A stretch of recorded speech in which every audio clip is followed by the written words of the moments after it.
Hi, everybody. Thank you for joining me today in this live stream, and for those who might watch this later. Today, I want to talk about healthy intimacy. And I know many people struggle with this particular topic and this issue, as I have as well. It's healthy intimacy people are looking for. They're always coming to me and saying, Jerry, I want to find somebody I can have healthy intimacy with. I don't do healthy intimacy well. Intimacy has not been something that's worked out well for me. And what I've found for those who share those kinds of things, as I did as well, because I didn't know how relationships operated. I didn't know how they functioned, and so I'm just kind of in the dark, trying to find my way to healthy intimacy, hoping I will bump into it or it will just fall in my lap or I'll just get lucky. Whereas I don't think healthy intimacy is just simply a matter of luck. I wish it were, and maybe I'd win the lottery with it, uh, or thought I could win the lottery with that. And oftentimes we also can set our sights on somebody that we care about or would like to be in a healthy relationship or an intimate relationship with, but we don't have the skills to participate on the level that they might be able to participate in terms of intimacy. And so oftentimes we'll feel thwarted. Well, everybody I've tried, it just doesn't work. Or what I will, it'll be the opposite. Will have dysfunctional realities and dysfunctional awareness about relationships and choose people who are not as intimate as we are and what our abilities are. And so they're down here and I'm up here, and we're trying to make this relationship work and it doesn't work. The first that I described was I'm down here and they're up here and I'm trying to make it work. Healthy intimacy is when we both share a kind of a similar maturity about healthy intimacy, or the skills for that, or the maturity for that, or the self differentiation for that. And I believe people can increase their ability to be more intimate while and increase their ability to be self differentiated and mature. That changes the whole relationship dynamics. Dating, finding someone, it really does transform that. And I've over 45 years of working with people, I have seen how many people have come and all of their relationships were just horrible or very dysfunctional. Then they begin to learn the realities of healthy relationships from a systems perspective, and then I end up being surprised at, and in fact, just talked with someone today who I think she would have, when she first came to see me, she would have never said she could find somebody. And now she has. She's able to be more open and vulnerable and intimate with them, and they with her, because she has been making those changes in herself. So again, I'm so happy you're here. Healthy intimacy is something I talk about in the online program that I've just that's been launched. You can find that on my website. There'll be some links below as well. Your new road to self, building the self you were never allowed to have, and it is a 6-module plan, a 6-module program. You can do it at your pace. Take all the time you need. You have access to these videos and this teaching for a long time. They're exercises, tools, and things to help you become more self-differentiated, help you to become more mature, help you to change from that old dysfunctional family that's at work in you, and help you to be the self that you would like to be and want to be. Um, the And as I do my talk here a little bit, then I'll have some time for a couple of questions um, at the end, and maybe I can answer some questions for you. But let me talk about some things regarding intimacy. And again, I'm just going to touch on these in this live stream, but in the workshop, or excuse me, in the online program, I go into much more depth of that.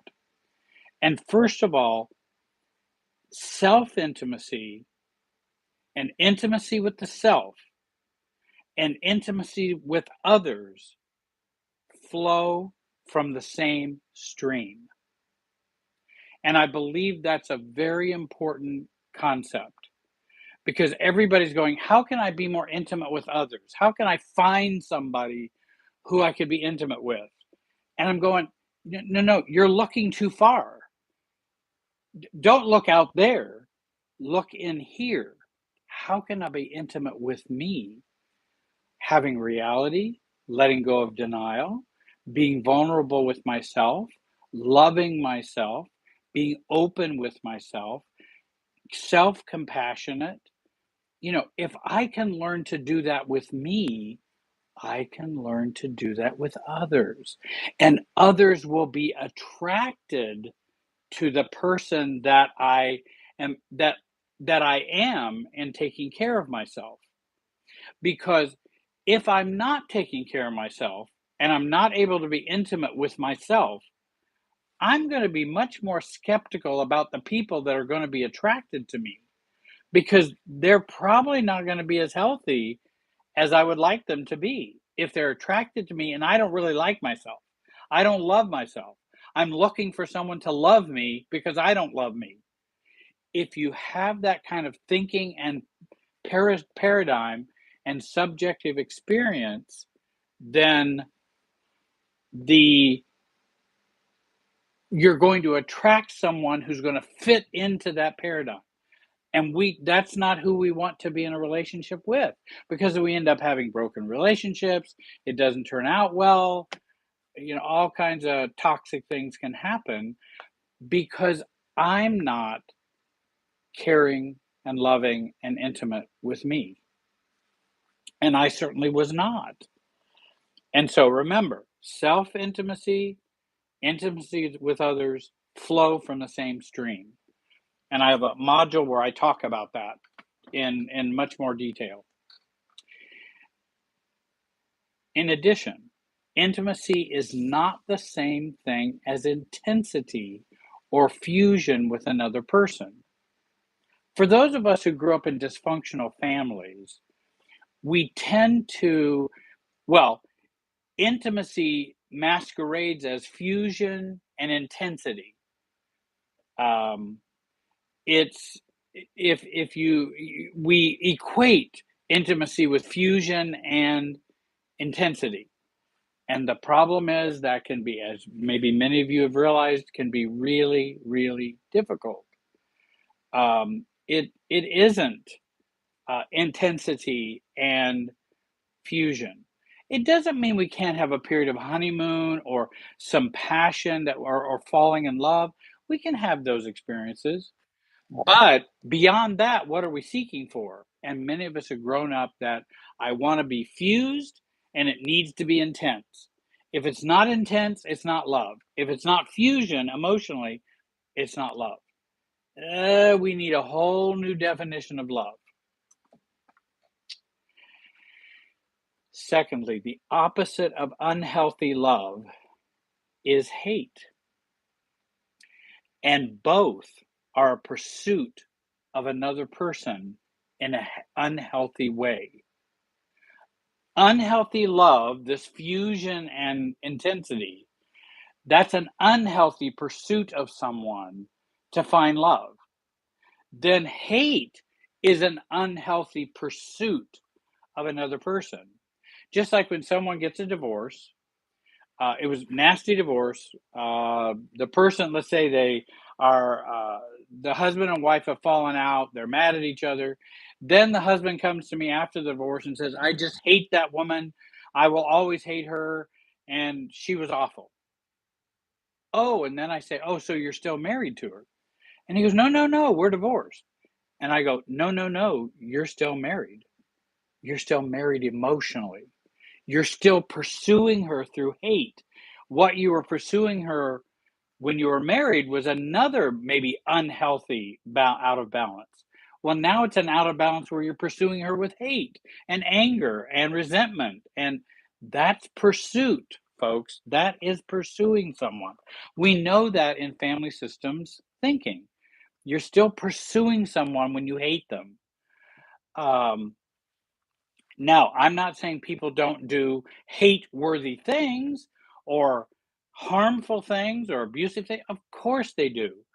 But I don't want them stuck inside me with anger and resentment. I don't want that in my life. I want to be free from them. So again, that detachment is so important for moving on to a healthier relationships. Yeah, the opposite is really more indifference or separateness. Um, the and yet I say that in the opposite of love is indifference. But I don't want to say we don't need indifference or don't need separateness, um, or space or distance in our relationships, because we probably do need more of that in healthy relationships. And if you know other healthy couples, people that have had healthier relationships, and maybe you've seen them, watched them, they have a different dynamic than people who are in unhealthy relationships. Many times we can be prickly, we can be easily triggered, we can misunderstand real easily, we can get reactive. But people who have a healthier relationship with each other, they're not engaged in that as much. They just don't engage in that. They have a healthier balance of togetherness and separateness. They have a healthy balance of those two forces. And that's what we head towards in terms of healthy intimacy. One of the ways to achieve greater intimacy is to focus on the your restrainers to intimacy, the ones that are out of our awareness.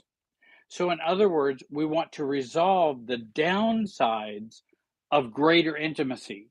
If I were more intimate with myself or with others, what would be the downside? And those are the restraints for me being able to be more intimate. And it may not be things we're even conscious of. So, okay, if I were more intimate, what would be the downsides? Oh, well, I can think of one. I could get hurt. There's a good, and I have a lot of people who will go, oh, well, I'll get hurt. So, or I stay mad at my ex while I go into this new relationship because I never want that to happen again. So I will stay mad and angry. The problem is you're more likely to have it happen again because you're still connected to it. And you might just be recreating it over again. And so what we want to do is loosen those emotional bonds, letting those things go, letting go so that we can go on to a new relationship and it's not being fueled by unresolved attachment, because it's unresolved attachment is really what it is. I'm still attached to the ex-wife that I hate, so to speak. And if I hate them, that you're still attached to them. And I tell people, well, how about getting an emotional divorce? You've gotten a legal one, a financial one. How about we work on the emotional divorce? Because I think that could be the most important divorce you could even have, besides the money and the much, much more in terms of life satisfaction, happiness, and finding another relationship. So we want to look at the downsides of what it would be mean for us to be more intimate and resolve those downsides. We also can increase our intimacy. Oh, this is always people, this is going to be a fun one. Increase your intimacy with your family of origin, externally or internally, to gain greater ability to be intimate. And I know everybody's going to say, oh, but why should I go deal with those crazy people and they were bad? Let me explain what I mean so that you don't misinterpret what I mean. I'm not saying you should go be best friends to all of your abusive family members. That is not what I'm saying. What I'm saying is if we, um, and by the way, I say, well, they are all dead. One of the, it doesn't matter whether they're dead or alive. I'm going to describe that. It doesn't matter whether they're here or whether they're not here. If we have cut off emotionally from our family of origin, that's not the same thing as no contact. That's an emotional cutoff. Um, that the it tends to limit and make more difficult my ability to be intimate and more healthy, balanced, mature self in relationships. If I move closer to my family of origin and actually move through them, I can be much more intimate if I can go through them. Now, by the way, I'm not saying go to your family home and set your parents down and talk. I'm not talking about that. I'm talking about emotionally working through the attachments you still have with your family of origin to come out on the other side rather than running this way away from your family. Because the more we just run away from those issues, they're going to stay cemented and caught in us. We want to go through the family and past it so that this becomes far less important or it's not a dynamic in my life. So it and so many people just want to go that way. I just want to get away from them. Okay, well then get away from them. If they're unhealthy or toxic or that's fine, but that doesn't mean you've resolved your issues with your family just because you're now no contact. No contact doesn't mean you're resolved. You've resolved those things. You may be in a healthier place because you may not be as abused. There may be some good things with doing that. But when you're talking about, Jerry, I want to learn how to be more intimate, well, then go back through your family and go past them rather than away from them. Because I want to grow past my family. And I talk more about that in the online program as well. Take a look at the link below and check out. There's also a free training. When you check out the links below, there's a free training. Please go and get that. It's absolutely free. 84 minutes. It will kind of give you a sense of what might be going on in the online program. Take a look at that. That's free. Enjoy that. And you can set up a time to watch that training. And that's separate from the online program.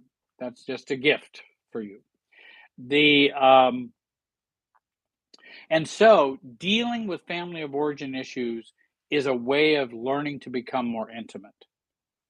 Because where did we learn intimacy? Where did we learn anything about intimacy? Good, bad, indifferent, ugly, pretty. Where did we learn about intimacy?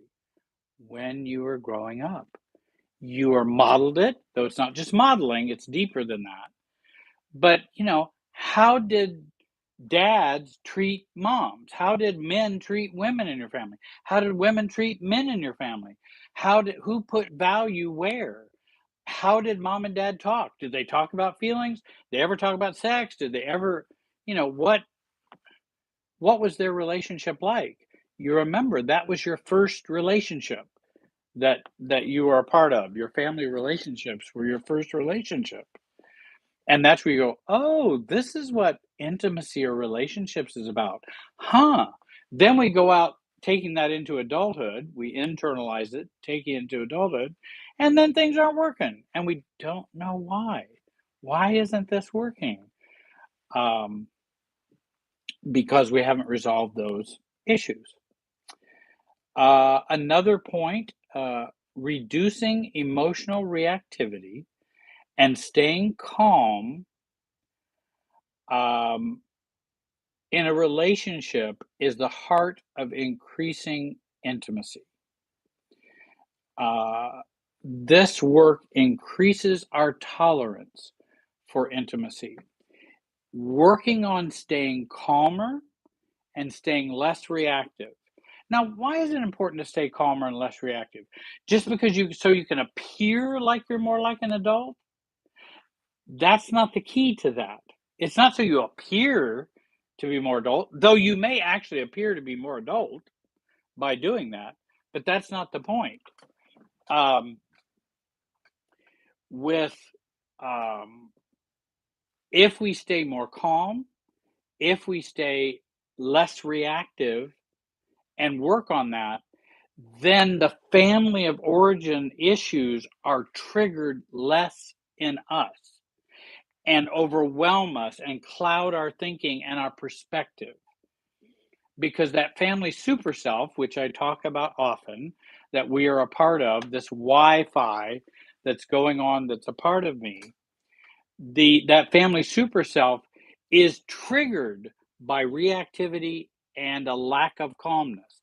So if you can stay calm, stay less reactive, you then can walk and maneuver a little more carefully in an adult recovered way because you're not being triggered by everything that went on years ago within you that's still alive in there that maybe you haven't resolved yet. So that's one way to help keep those triggerings down. So I do try to help people with calmness and reducing their reactivity. Um, and many times it's better to do nothing than to do something. Not because doing something is bad, it's that doing nothing might give you time and help you to calm down and be less reactive. Then you might have a better outcome. Um, Small, successful attempts at intimacy while maintaining the self builds confidence and increases the self's ability to stay connected while being yourself. When we think about intimacy, it's about I want to stay connected to the other person emotionally, but I want to also be myself. Now, that sounds easy. Just be yourself and stay connected. It's not as easy as many people think. It takes practice to do that. How can I stay connected and be me? The other thing about going through family is how can I deal with, stay connected emotionally, not as friends and let's go out and play golf or let's go to dinner. It's not that. It's staying connected emotionally while being myself and moving through this way and moving past them.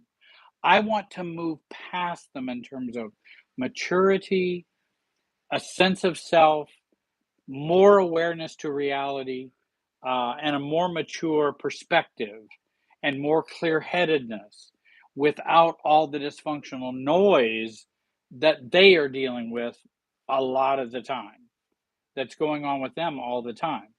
They are activated all the time, is what I've found, especially for dysfunctional families.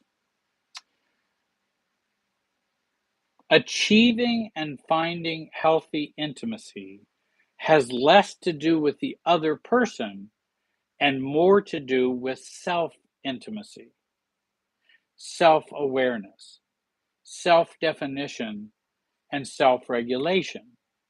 And I kind of implied that early on with saying self intimacy and other intimacy flow from the same stream, and they really do. So when people go, oh, I'm having trouble with intimacy, well, how are you having trouble with you?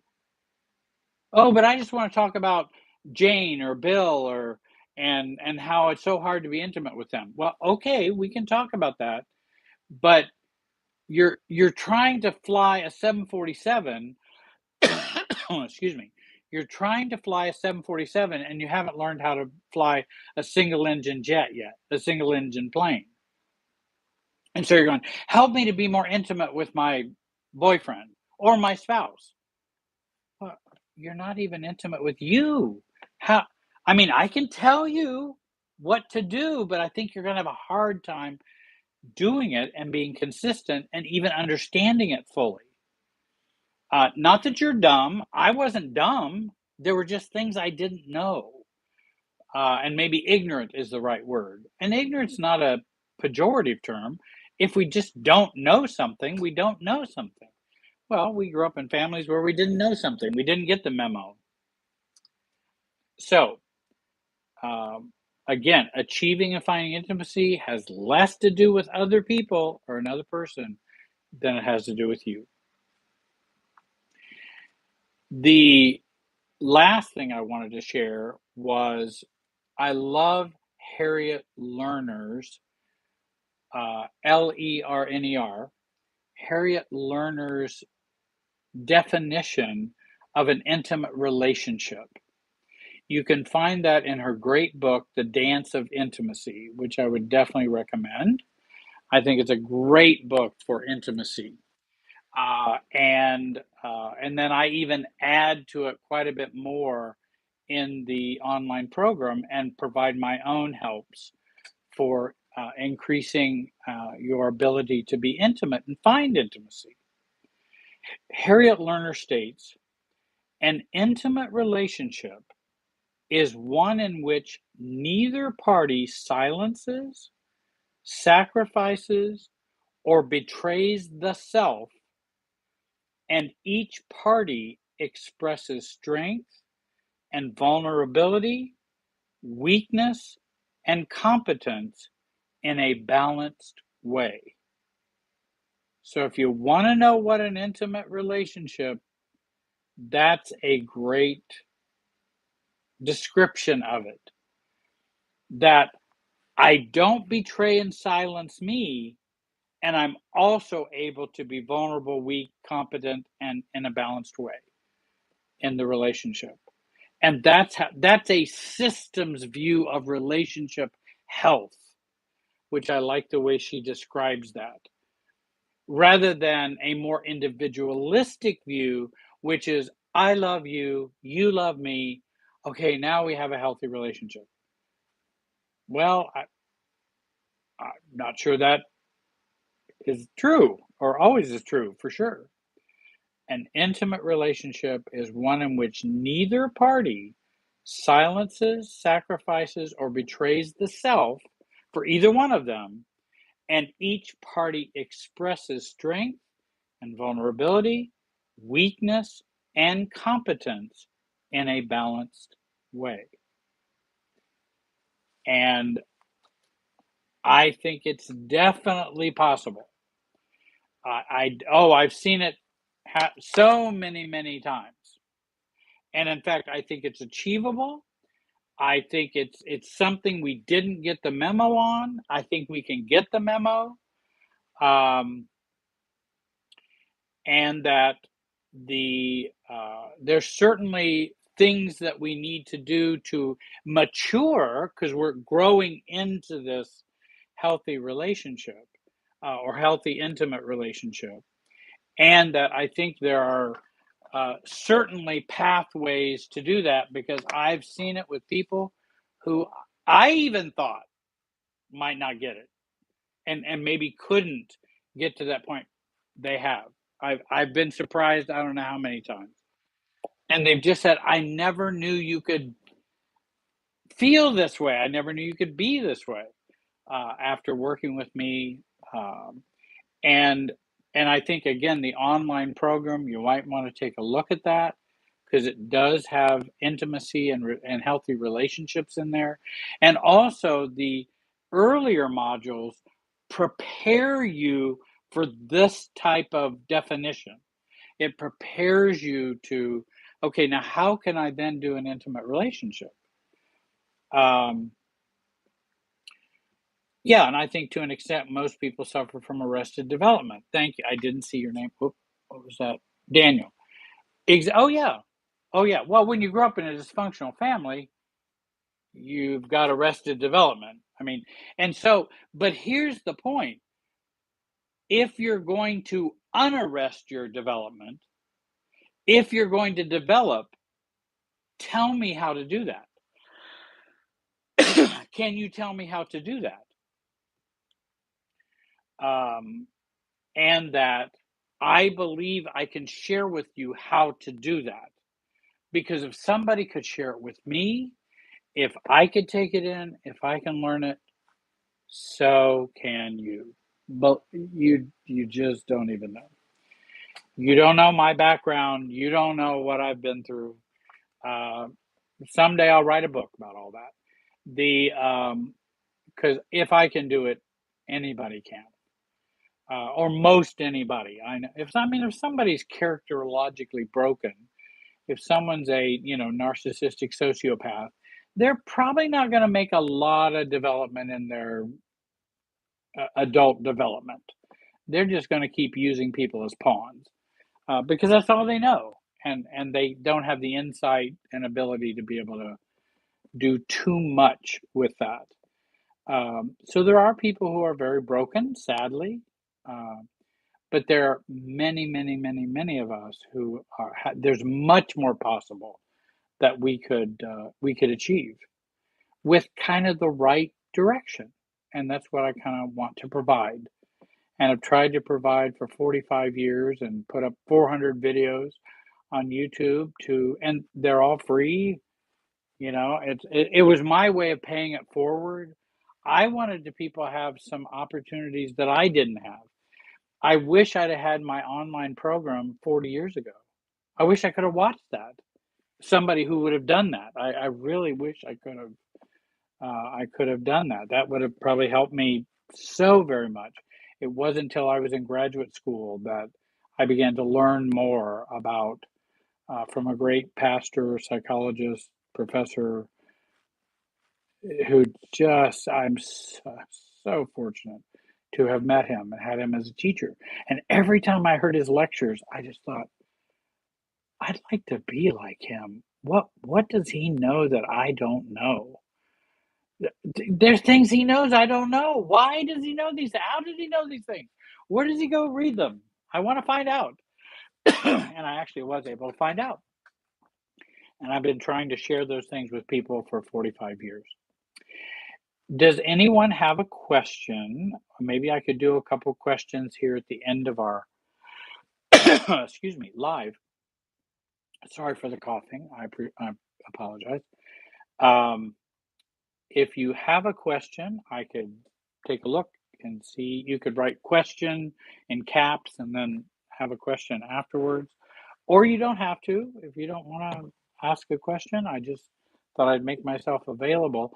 I wasn't able to see all of the comments as they go by. Um, the and Wavy, I think you would really enjoy the live. I'm glad you're joining. the It seemed like somebody had talked about the just question. I really can't stop getting anxious when my partner is anxious. I know you've spoken at length about it. What do I do? Oh, I think that is well. Let me give you a little brief thumbnail. If you can't stop being anxious about your partner's anxiousness, it's not about your partner's anxiousness. It's about anxiousness you learned long ago. And it's an anxiety that you're continuing to be triggered.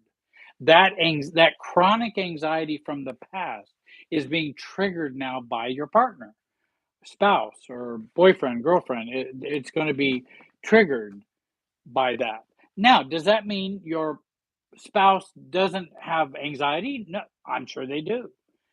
But do you know there's a lot of people around you who have anxiety that I would guess doesn't trigger yours? I'm just guessing. Maybe that's not true. I'm just saying.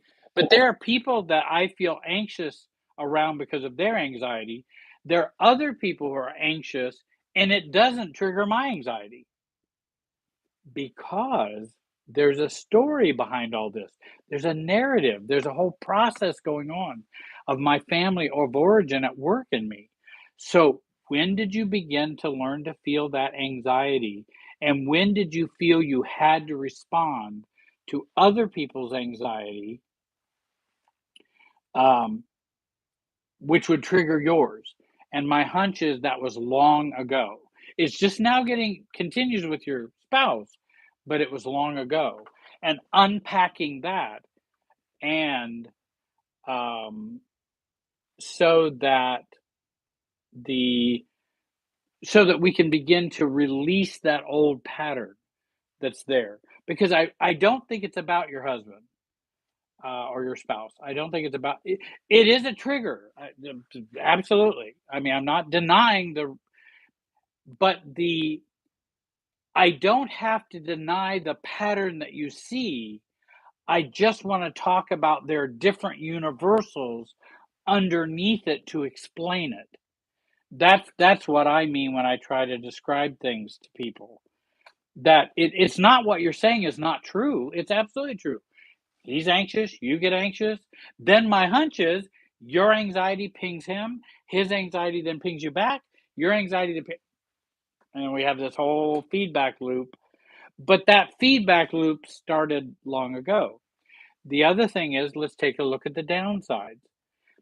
If my husband were anxious and Jerry waved a magic wand and I could no longer be anxious about his anxiety, what would be the downsides?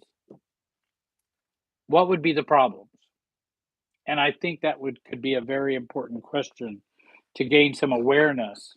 In other words, if you stop doing it, which I'm not saying it's easy to do, but I'm saying if you could wave that miracle magic wand, what would happen if you were not? Because I know with my mom would be anxious, I would be anxious, then I'd make her anxious, she'd make me anxious, and then when I began to realize, wait a minute, if I stop being anxious, what what would be the downsides of that? Oh, she would think I wouldn't care. She would think I don't love her. She would think I'm cold and heartless. She would, oh, well, we're not even together as a couple anymore, if I talk about a relationship. And because what that does is it leaves them with the spotlight on their anxiety rather than spotlight on this pinging of anxiety. Just like when somebody comes to me and says, Jerry, um, I think you've hated me for many years, and that has hurt me so badly. And you can tell they're anxious. They want to tell me this. And I go, well, I'm so sorry you're feeling that way. That must be horrible.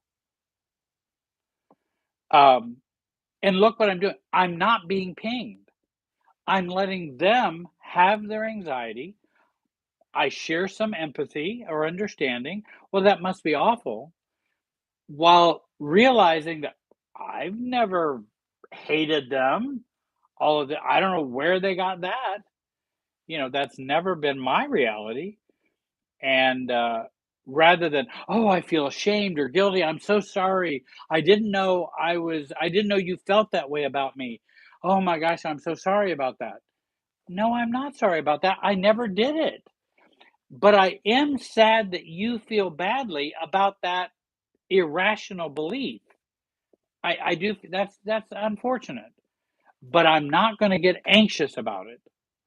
There's no reason for me to get anxious about it. That's anxiety for anxiety's sake. I haven't done that to them. I hope that helps explain a little bit. Um, I think I've got another question. How can you have a healthy relationship with a family who have never had healthy, intimate relationships themselves and want you as their child or grandchild to fulfill their needs for intimacy.